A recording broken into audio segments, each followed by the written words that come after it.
नहीं दिखाई दे रहे हैं। तो सारे बच्चों ने कहा मास्टर साहब नबी नहीं दिखाई दे रहे हैं। तो मास्टर साहब ने सारे बच्चों से कहा बच्चों अगर नबी होते तो जरूर दिखाई देते, अगर नबी होते तो यहाँ पर जरूर दिखाई देते। सारे बच्चों ने कहा हाँ मास्टर साहब। लेकिन उसी में एक बच्चा आशिक़े रसूल है, दीवाने रसूल है, दीवाने रसूल है। मोहतरम सामने कराम वो बच्चा खड़ा हो जाता है, कहता है मास्टर साहब अगर आप मुझे इजाजत दें, आप अगर मुझे हुक्म दें तो मैं कुछ सवाल करना चाहता हूं जो इसी के मुतालिक है। मास्टर साहब ने कहा बेटा खड़े हो जाओ, तुम्हें इजाजत है। वो सुन्नी बच्चा खड़ा हो जाता है और कहता है मास्टर साहब मैं सवाल करना शुरू करता हूं। कहा बेटा सवाल करो। बच्चे ने कहा बच्चों, सारे बच्चों ने कहा हाँ। कहा मास्टर साहब मौजूद हैं? तो सारे बच्चों ने कहा हाँ मास्टर साहब मौजूद हैं, दिखाई दे रहे हैं। फिर वो सुन्नी बच्चा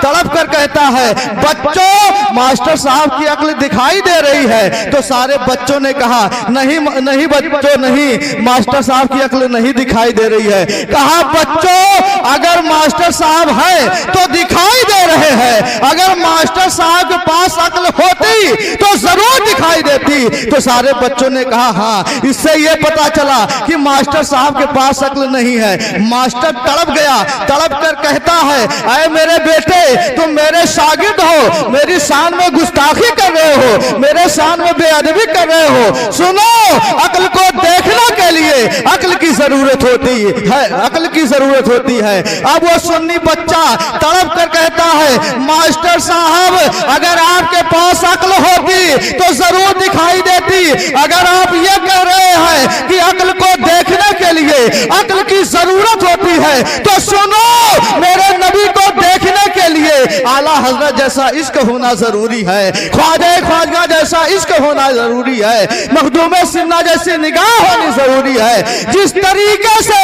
अक्ल को देखने के लिए